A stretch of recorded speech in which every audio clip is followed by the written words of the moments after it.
Quello che ho fatto non sono io a giudicarlo, dovete voi a giudicarlo. Ciao, vi saluto tutti, con affetto,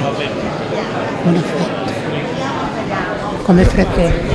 Professore, un messaggio ai giovani sardi, dal padre e dal maestro. Ai giovani soprattutto ai giovani, perché sono questi che faranno l'avvenire.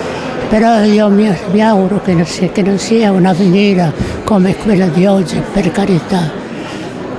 I giovani io li vedrei così muoversi, non andare l'uno con gli altri.